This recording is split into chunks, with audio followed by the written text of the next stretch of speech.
ZPTC చేసిన, ఒకసారి MPP చేసిన, మండలం కానీ సర్పంచ్ కానీ మండలం పుట్టినప్పటి నుంచి కూడా పంచాయతీ పుట్టినప్పటి నుంచి కూడా ఈరోజు మీ అభిమానంతో ఎన్నో విజయాలు సాధించాడు. నాకు తెలుస్తుంది మీ అభిమానంతోనే. దాదాపు 2000 తర్వాత 2014లో వర్ధనాడి టీడీపీలోకి వచ్చాడు. 2 నెలల ముందు టీడీపీలోకి వచ్చినాక 25 ఏళ్ళు తొక్కినాడు. మనం తొక్కినాలో చెప్పండి మీరు, తొక్కినాడు కదా. పార్టీలోకి టీడీపీలోకి వచ్చాడు.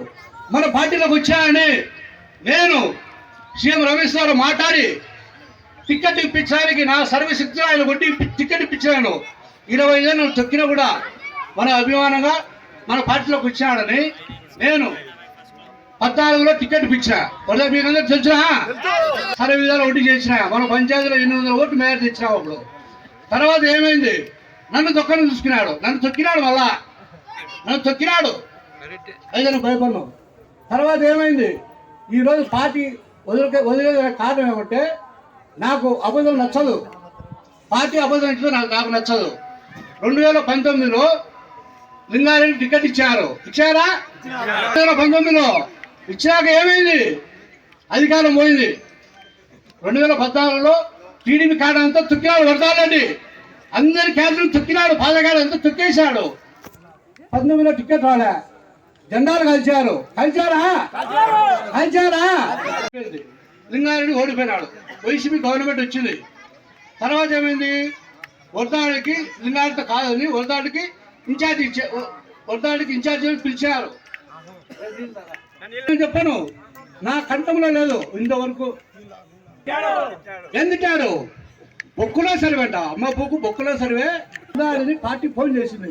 లింగారెడ్డి వేస్ట్ కదా, లింగారెడ్డి వేస్ట్ పక్కన పెట్టు. పార్టీ ఫోన్ చేసింది. అంటే 2020లో 21 స్టార్టింగ్లో పార్టీ ఫోన్ చేసింది. అయ్యా నీవు వరదాడి ఇన్ఛార్జ్ ఇస్తాను, నువ్వు రా అన్నారు. ఫోన్ ఎత్తలేనా, ఫోన్ ప్రైవేట్కి పిలిచారు. పార్టీ అప్పుడు ఉక్కు విధం చేస్తున్నారు కదా, అతను బాగున్నాడు యువకుడు. జెండా బట్టలు లేరు, అప్పుడు జెండా బట్టలు లేరే పొద్దుటలో. అప్పుడు ఉక్కు విధము చేస్తాడు కాబట్టి వాసు బంధువు అవుతాడు. ఎవరికి, ప్రవీణ్ రెడ్డికి వాళ్ళ ఫ్యామిలీ వాళ్ళ భార్య ద్వారా పిలిచినారు. పిలిచినాక నీకు ఇన్ఛార్జ్ చేశారు ప్రవీణ్ రెడ్డి అతను. అప్పుడు ఏం చేశాడు, సరే అని వాళ్ళ డాడీని అడిగాడు. అరే మనకెందుకు రాజకీయాలు, ప్రతాపరెడ్డి వాళ్ళ డాడీ ప్రతాపరెడ్డి, అరే మనకెందుకు రాజకీయాలు వద్దురన్నాడు. మళ్ళీ ఎవరో ఒకరు అడ్డం వస్తారని చెప్పాడు. ఎవరో ఒకరు అడ్డం వస్తారన్నాడు. ఎందుకు లేరా, నీ కోరిక నేను తీర్చాలా, తండ్రిగా కొడుకున్న కోరిక తీర్చాలా? లేదా డాడీ, వాళ్ళు నన్ను పిలుస్తారు ఇన్ఛార్జ్ ఇస్తామని, నేను అడగలే, వాళ్ళు ఇస్తామన్నారు, నువ్వు పోరాటం చేస్తా అన్నాడు. అప్పుడు ఏం చేశాడు, గురప్పని నంగునూపల్లో గురప్ప అన్నాడు ఒక ఆయన యాదవ్. వరదాడి ఫ్యామిలీకి ప్రవీణ్ రెడ్డి ఫ్యామిలీకి ముఖ్యం అనమాట. మరి నీ మోజు ఎందుకు తీయాలా, ప్రతాపరెడ్డి వాళ్ళ ఫాదరు నీ మోజు ఎందుకు తీయాలా, ఇంటికాడ అడిగి రమ్మన్నాడు. ఎవరిని, వరదాడిని పోయి అడిగితే ఏమన్నాడు, నీకు ఏమన్నాడు వరదారెడ్డి, ఆ బొల్లినా కొడుకు ఎందుకు అమ్ముతా ఉన్నాడు, ఆ బొల్లినా కొడుకుని ఎందుకు అన్నాడు. తెచ్చుకున్నాడు కదా, తెచ్చుకోబో ఇన్ఛార్జ్ అన్నాడు. తెచ్చుకున్నాడు కదా, 4 ఏళ్ళ కిందట తెచ్చుకున్నాడు చెప్పండి. యువత కొట్టాలి లేదా, పార్టీ కార్యక్రమాలు చేశాను లేదా 4 ఏళ్ళు కష్టపడి పార్టీ జెండా మోసేది లేరు పార్టీకి. ఆ రోజు జెండా పార్టీ మోసేది కార్యకర్తలు లేరు అప్పుడు. అటువంటి టైంలో ప్రవీణ్ రెడ్డి వచ్చి ఎంతో భరోసా ఇచ్చి అతను కష్టపడినాడు బాగా. ఒకదాన్ని తిట్టడానికి టికెట్. అదే నేను చెప్పేది ఏంటంటే మీరు అర్థం కాలేదు, నిజము అబద్ధం మోసానికే నేను మారేది పార్టీ. ఇప్పుడు నిజం నాది, అబద్ధం పార్టీది. మోసం అబద్ధం అంటే వేరు, మోసం అంటే నమ్మించి మోసం చేయడం వేరు అనమాట. అది అందుకు నచ్చలేదు కాబట్టి పార్టీ మారుతున్నా. తీసుకునే గుండె కాదు ఇది, ఇచ్చే గుండె నాది. ప్రజలకు ఏ సమస్య వచ్చినా రాజకీయంలో కానీ ప్రజల సమస్యలు కానీ ఇంతవరకు నాకు 20 ఏళ్ళ రాజకీయంలో 20 సంవత్సరాల రాజకీయంలో 88లో నేను సర్పంచ్ అయినా. ఇలా మామను 82లో సర్పంచ్ చేసినా. వీళ్ళ మామను మా ఫాదరు చేశాను రెస్పడి.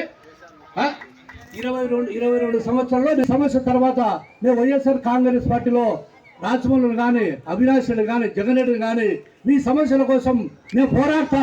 నన్ను నమ్మండి, ఎవరు నమ్మండి, ఇప్పుడు మాటలు వినాకండి. నాకు డబ్బు తెలిసిన కాదా, నేను నా రాజకీయ జీవితంలో దాదాపు ఎన్ని కోట్ల పోగొట్టుకుంటా. నేను ఒక సూర్యు ఎమ్మెల్యే కూడా పోటీ చేసి ఆ డబ్బుతో ఒక సూర్యు ఎమ్మెల్యే కూడా పోటీ చేసే డబ్బులు పోగొట్టుకున్నా. నేను డబ్బు మనిషి కాదు. నాకు మీడియా ముందర కానీ ప్రెస్ మీట్ కానీ నాకు నచ్చదు. అది నా పని నేను చేసుకుంటూ పోతుంటా. పార్టీ కానీ ఏ పార్టీకైనా కూడా ఈరోజు పార్టీ ఎందుకు మారుతా అంటే నాకు కూడా బాధ ఉండొచ్చు.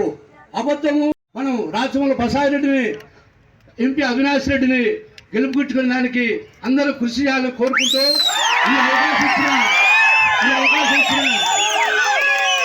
అవకాశం ఇచ్చిన మా ఫ్యామిలీకి పెద్దశెట్టిపల్లి గ్రామ పంచాయతీ ప్రజలు ఎంత ఆదరించారు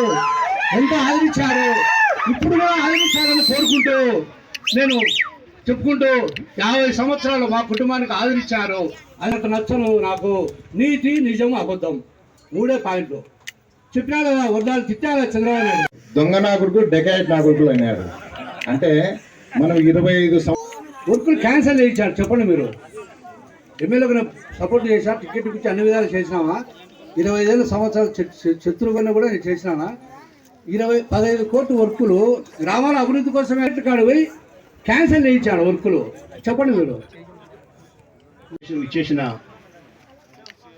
పెద్దశెట్టిపల్లి గ్రామ పంచాయతీకి సంబంధించిన 4 గ్రామాలకు సంబంధించిన ప్రజలు, ప్రజాప్రతినిధులు, ప్రొద్దుటూరు మండలానికి సంబంధించినటువంటి వైఎస్ఆర్ కాంగ్రెస్ పార్టీ ప్రజాప్రతినిధులు, బండి భాస్కర్ రెడ్డి కుటుంబానికి సంబంధించిన శ్రేయభిలాషులు, ఒక్కరేమిటి పేరు పేరున మనిషికి ఈ బిడ్డలాంటి రాచమల్ల శిరస్సు వంచి హృదయపూర్వకంగా నమస్కరిస్తా ఉన్నారు.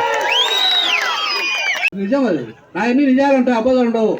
రాచమల్లు మీరు కూడా అబద్ధాలు అయితే ఒప్పుకోను కూడా. ఆశించకుండా మనసుకు గాయం కలిగి ఆ పార్టీలో నేను మనుగడ కొనసాగించలేను, అబద్ధాలతోనూ మోసాలతోనూ నిండిపోయి ఉండే తెలుగుదేశం పార్టీతో నేను ఇక వేగలేను, స్వచ్ఛందంగా నేను ఆ పార్టీని వీడి వైఎస్ఆర్ కాంగ్రెస్ పార్టీ సభ్యత్వాన్ని స్వీకరించి నా గ్రామ పంచాయతీలోని ప్రజల యొక్క సేవ చేయడానికి మీతో కలిసి ముందుకు నడుస్తానని చెప్పి బేషరతుగా పార్టీలోకి వచ్చినటువంటి బండి భాస్కర్ రెడ్డి గారికి నా హృదయపూర్వక స్వాగతాన్ని పలుకుతా ఉన్నా. వారితో పాటు వారి కుటుంబ సభ్యులకు, అనునయులకు, బంధుమిత్రులకు, శ్రేయభిలాషులకు అందరికీ నా హృదయపూర్వక శుభాకాంక్షలు, స్వాగతాన్ని పలుకుతా ఉన్నా. ఈనాటి నుంచి భాస్కర్ రెడ్డి గారి యొక్క రాజకీయ బాధ్యత, వారి గౌరవానికి, వారి ప్రాధాన్యతకు వైఎస్ఆర్ కాంగ్రెస్ పార్టీ ప్రొద్దుటూరు నియోజకవర్గంలో ఏ లోటు లేకుండా చూసుకునే బాధ్యత నాది. వారి బలం ఏమిటో నాకు తెలుసు, వారి నిజాయితీ ఏమిటో నాకు తెలుసు. వారి బలానికి తగినట్టు, వారి నిజాయితీకి తగినట్టు, వారి సుదీర్ఘమైన 50 సంవత్సరాల అనుభవానికి తగినట్టు వారికి ఇవ్వాల్సిన ప్రాధాన్యత రాచమల్లు ఎప్పుడు ఇస్తాడని చెప్పి మీకు మాట ఇస్తా ఉన్నా. నేను ఒక్కసారి జత కట్టిన తర్వాత భాస్కర్ రెడ్డి గారి మాదిరి నా మనస్తత్వం కూడా ఒక్కసారి సవాసం చేసిన తర్వాత జీవితం అంతా శాశ్వతంగా మరణించేంత వరకు స్నేహితులుగానే ఉండాల్సిన బాధ్యత ఉంది. అది నేను ఇష్టపడతా. దానికి తగ్గ జాగ్రత్తలన్నీ కూడా నేను తీసుకుంటా. ఎక్కడ సర్దుకోవాలనో అక్కడ సర్దుకుంటా, ఎక్కడ మీ పంతాన్ని నెగ్గించాలనో నెగ్గిస్తా, ఎక్కడ ప్రజా సమస్యలు పరిష్కరించాలనో పరిష్కరిస్తా, ఎక్కడ భాస్కర్ రెడ్డిని ఈ పెద్దశెట్టిపల్లి గ్రామ పంచాయతీ ప్రజల యొక్క గుండెల్లో చిరస్థాయిగా నిలబడడానికి ఏం చేయాలనో అది చేస్తా. భాస్కర్ రెడ్డి గారు చెప్పినట్టు మీరు నమ్మినా నమ్మకపోయినది వాస్తవ సత్యం. ప్రజలారా, సస్తే అబద్ధాలు ఆడడం నాకు రాదు, అబద్ధాలు చెప్పను, ముక్కుసూటిగా మాట్లాడే మనస్తత్వం మా పార్టీలో వైఎస్ఆర్ కాంగ్రెస్ పార్టీలో కానీ మా అధినాయకుడు జగన్మోహన్ రెడ్డి గారి దగ్గర కానీ నాకుండే పేరు అదే. రాచమల్లు చాలా ముక్కుసూటిగా ఉంటాడు, అబద్ధాలు మాట్లాడాడు, స్వాభిమానాన్ని కలిగి ఉంటాడు, చెయ్యి చాచడు, చెయ్యి ఇట్నే పెడతాడనే పేరే నాకుంది. కాబట్టి ఒక గూటి పక్షులు ఒక గూటికి చేరినాయి కాబట్టి కలకాలం కలిసే ఉంటామనే విశ్వాసం ఉంది. భాస్కర్ రెడ్డి గారు చెప్పినట్టు తెలుగుదేశం పార్టీలో జరిగిన ఇబ్బందులు చెప్పినాడు ఆయన. వాస్తవమే. 4 సంవత్సరాలు ప్రవీణ్ కుమార్ రెడ్డి ఇన్ఛార్జిగా పనిచేస్తే చిట్ట చివరిగా 3 నెలల ముందు వచ్చి గద్ద కోడి పిల్లలు దన్నకపోయినట్టు టికెట్ దన్నకపోయినాడు తెలుగుదేశం పార్టీలో వరదరాజిరెడ్డి గారు. అంతేకాకుండా వరదరాజిరెడ్డి గారి నైజాన్ని గురించి కూడా ఆయన ఎన్నో విషయాలు చెప్పినారు. ఆయన వరదరాజిరెడ్డి గారు తెలుగుదేశం పార్టీ టికెట్ ఇవ్వనప్పుడు బొచ్చులో పార్టీ, ఈ పార్టీ ఇంటికితో సమానం అని చెప్పి తెచ్చిన మాట వాస్తవమే, జెండాలు గాల్చిన మాట వాస్తవమే, ఒక నిబద్ధత లేకుండా రాజకీయాలు చేసిన మాట వాస్తవమే. అటువంటి వ్యక్తికి ఈరోజు పార్టీ టికెట్ ఇచ్చినప్పుడు జీర్ణించుకోలేని భాస్కర్ రెడ్డి గారు వైఎస్ఆర్ కాంగ్రెస్ పార్టీలోకి రావడం అన్నది వైఎస్ఆర్ కాంగ్రెస్ పార్టీకి శుభ పరిణామం. నేటి ఎన్నికల్లో ఇది శుభ సూచకం మనకు వైఎస్ఆర్ కాంగ్రెస్ పార్టీకి. చౌటూరు దగ్గర మొదలుకుంటూ పెట్టుకోవాల్సి వస్తుందో, కూలి మనుషులు పెట్టుకోవాల్సి వస్తుందో వరదరాజరెడ్డికి ఆ భగవంతుడే విచారిస్తాడు భాస్కర్ రెడ్డి పార్టీని వీడిన తర్వాత. ఆ నమ్మకం నాకు భాస్కర్ రెడ్డి పైన ఉంది. నిబద్ధతతో, కసిగా, పట్టుదలగా వైఎస్ఆర్ కాంగ్రెస్ పార్టీకి ఘనమైన విజయాన్ని పంచాయతీలు ఇప్పించేదాని కోసం అహర్నిశలు శ్రమిస్తాడనే నమ్మకం నాకు పూర్తిగా ఉంది భాస్కర్ రెడ్డి గారి పైన.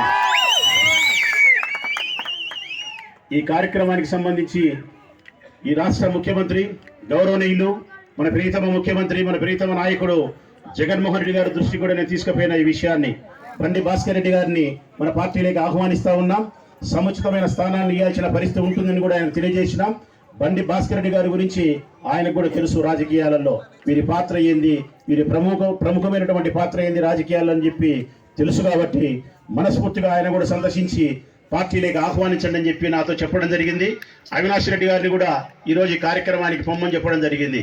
అనివార్య కారణాల వల్ల అవినాష్ రెడ్డి గారు ఈరోజు రాలేకపోతూ నాకు కబురు పంపించినాడు. మళ్ళీ 28వ తారీఖున భాస్కర్ రెడ్డి ఇంటికి నేను భోజనానికి వస్తానన్నా, నీవు నేను కలిసి భాస్కర్ రెడ్డి ఇంటికి 28వ తారీఖు మధ్యాహ్నం భోజనానికి మనం పోవాల్సి ఉంటుంది అన్నకు ఆ మాట తెలియజేయని చెప్పినాడు.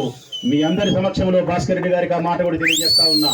28వ తారీఖున ముఖ్యమంత్రి గారి సోదరుడు జగన్మోహన్ రెడ్డి గారి సోదరుడు అవినాష్ రెడ్డి గారు భాస్కర్ రెడ్డి గారింటికి భోజనానికి వచ్చి వారితో మాట్లాడి వారి పార్టీలోకి వచ్చినందుకు వారికి కృతజ్ఞతలు, శుభాకాంక్షలు తెలియజేస్తాడని ఈ సందర్భంగా తెలియజేస్తా ఉన్నా. ఇక ఈనాటి రాజకీయాల ప్రస్తావనకు వస్తే వైఎస్ఆర్ కాంగ్రెస్ పార్టీని గెలిపించుకోవాల్సిన బాధ్యత మనందరిపైన ఉంది. పేద బడుగు బలహీన వర్గాలకు సంబంధించిన ఈ పార్టీని గెలిపించుకొని సంక్షేమ పథకాలతో పేదరికానికి ఆర్థిక భరోసాని కల్పించాల్సిన బాధ్యత ప్రతి కుటుంబం పైన ఉంది. మీరే చూసినారు 7 సంవత్సరాల కాలంలో ప్రతి పేద కుటుంబానికి వైఎస్ఆర్ కాంగ్రెస్ పార్టీ అధికారంలోకి వచ్చిన తర్వాత అనేక రకాల సంక్షేమ పథకాలతో ప్రతి పేదవానికి ఈ పార్టీ ఉపయోగపడింది. ఆరోగ్యశ్రీ కార్డు 25 లక్షల కార్డు ఇవ్వగలిగింది. డాక్రా రుణాలు మాఫీ చేయగలిగింది. రైతు భరోసా కేంద్రాలు స్థాపించగలిగింది. రైతులకు వ్యవసాయానికి పంట సహాయం చేయగలిగింది. 60 సంవత్సరాలకే పెన్షన్ ఇచ్చి 3,000 రూపాయలు చేయగలిగింది. 45 సంవత్సరాలకే పెన్షన్ ఇవ్వగలిగింది. చిన్న చిన్న వ్యాపారస్తులకు ఆర్థిక సహాయం అందించగలిగింది. దళిత బిడ్డలకు కరెంటు ఉచితంగా ఇవ్వగలిగింది. నాయి బ్రాహ్మణ సోదరులకు మంగళ షాపులకు కరెంటు ఉచితంగా ఇవ్వగలిగింది. ఇలా ఎన్నో విషయాలలో పేదరికానికి పార్టీ ఈ పాలన ఉపయోగపడి సంక్షేమ పాలనతో పాటు సచివాలయాలు కూడా మీ గ్రామాలలో ఏర్పాటు చేసి గ్రామ స్వరాజ్యాన్ని గాంధీ గారి కన్న కలలను నెరవేర్చడం జరిగింది. గ్రామ వాలంటీర్ వ్యవస్థను తెచ్చి ప్రతి కుటుంబానికి ఒక సేవకున్నో సేవకురాల్లో మనవరాలను మీకు అందించిన ఘనత జగన్మోహన్ రెడ్డి గారి ప్రభుత్వానికే దక్కింది. అట్టి ప్రభుత్వం మళ్ళీ 5 సంవత్సరాలు మనం పొందాలంటే, ఆ ప్రభుత్వం యొక్క సేవలు మనం పొందాలంటే తిరిగి ఎన్నికలు మనం గెలిపించుకోవాల్సినటువంటి బాధ్యత ఉంది. మే 13వ తారీఖున జరగబోయే ఎన్నికల్లో వైఎస్ఆర్ కాంగ్రెస్ పార్టీని ఘన విజయంతో ఈ నియోజకవర్గం నుంచి నన్ను మళ్ళీ 3వసారి అసెంబ్లీకి పంపించే బాధ్యతలో మీ పాత్ర ప్రముఖంగా ఉండాలని, భాస్కర్ రెడ్డి గారి నాయకత్వంలో మీ పాత్ర ప్రముఖంగా ఉండాలని చెప్పి మనస్ఫూర్తిగా కోరుకుంటా ఉన్నా.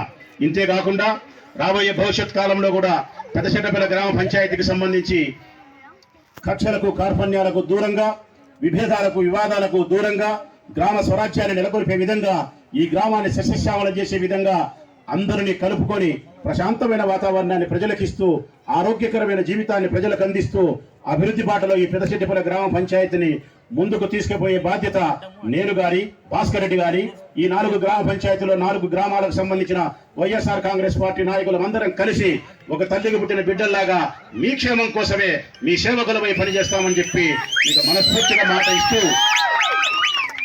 మరొక్కసారి ఎంతో సంతోషపడతా ఉన్నాను ఈరోజు. ఎందుకంటే భాస్కర్ రెడ్డి అవతల పక్క ఉన్నప్పుడు కూడా కల్లూరు నాగేంద్ర రెడ్డి చెప్పినట్టు నేను ఎప్పుడు అనేవాడిని.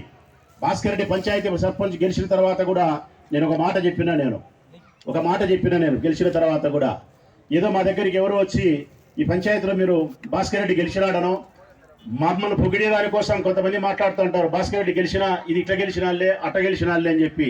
అప్పుడు నేను ఒక మాట స్పష్టంగా చెప్పిన, ప్రజలారా, ప్రజాస్వామ్యబద్ధంగా భాస్కర్ రెడ్డి ప్రయత్నం చేసినాడు. మేము కూడా ప్రజాస్వామ్యబద్ధంగా భాస్కర్ రెడ్డిని ఓడించేదానికి మనసా వాచా కర్మేణ ప్రయత్నం చేసినాం. భాస్కర్ రెడ్డి మా మీద గెలిచేదానికి ప్రజాస్వామ్యబద్ధంగా మనసావాచ కర్మన పనిచేసినాడు. ఎక్కడ ఏ పరిస్థితుల్లో కూడా ఆయన తగ్గకుండా మాతో పోటీపడి గెలవడానికి ప్రయత్నం చేసినాడు. అయితే మీరు చెప్పినట్టు భాస్కర్ రెడ్డి గాలికి గెలిచిన మనిషి కాదు. నేను స్పష్టంగా చెప్తా ఉన్నా, మేము ఓడినాము, భాస్కర్ రెడ్డి గెలిచినాడు అని చెప్పినారు. మేము ఓడినాము, భాస్కర్ రెడ్డి గెలిచినాడు. ప్రజలు ఇచ్చిన తీర్పుకు రాచములు శిరసాగిస్తాడు. మరో 5 సంవత్సరాల వరకు ప్రజలకు సేవ చేసి మళ్ళీ ఎన్నికల్లో భాస్కర్ రెడ్డితో తలపడడానికి ప్రయత్నం చేస్తామే తప్ప గెలిచిన భాస్కర్ రెడ్డి యొక్క ఆత్మాభిమానాన్ని చిన్నబుచ్చే విధంగా మాట్లాడడం నాయకులుగా మనకు తగదు. మన నాయకులు, ప్రత్యర్థులైన నాయకులు మనతో పోటీ చేసినప్పుడు, వారి శక్తివంతమైనటువంటి ఆరోగ్యకరమైన రాజకీయాలు చేసినప్పుడు వారి సుగుణాలను శ్లాఘించాల్సిందే తప్ప వారిని బలహీనపరిచి మాట్లాడడం వరదరాజరెడ్డి లాంటి వారికి చెల్లు గాని మనలాంటి యువకులకు అది చెల్లదు అని చెప్పి స్పష్టంగా చెప్పిన. అందుకే భాస్కర్ రెడ్డి యొక్క శక్తి సామర్థ్యాల పైన మాకెప్పుడూ గౌరవం ఉంది. ప్రజాసేవ, ప్రజా సమస్యల పరిష్కారంలో వారు చూపించే చొరవ ఎప్పుడూ మాకు వారి పట్ల స్ఫురణ ఉంది. కాబట్టి మనస్ఫూర్తిగా ఈ పార్టీలోకి వచ్చినందుకు చాలా సంతోషిస్తా ఉన్నా. ఘనమైనటువంటి మెజార్టీ పంచాయతీలో వైఎస్ఆర్ కాంగ్రెస్ పార్టీ అభ్యర్థిగా నాకు మీరు అందిస్తారని చెప్పి, మిమ్మల్ని పేరు పేరున నేను గుర్తు పెట్టుకుంటానని చెప్పి, నా గుండెల్లో మిమ్మల్ని దాచుకుంటానని చెప్పి, ఈ 4 గ్రామాలకు సంబంధించినటువంటి ఈ పంచాయతీలో ఉండే ప్రజలు ఏ సమస్య మీద భాస్కర్ రెడ్డి ద్వారా కానీ మిగతా నాయకుల ద్వారా కానీ మమ్మల్ని కలిసిన ప్రతి సందర్భంలోనూ మీకు ఉపయోగపడే విధంగా ఉంటానని చెప్పి మాట ఇస్తూ భాస్కర్ రెడ్డికి ఒక మాట ఇస్తా ఉన్నా. నీవు నేను కలిసి ప్రాణం ఉన్నంత వరకు రాచమల్లు నీతో ఒక అబద్ధం కూడా చెప్పడని మనస్ఫూర్తిగా మాట ఇస్తా ఉన్నాను. సరే మిత్రులారా.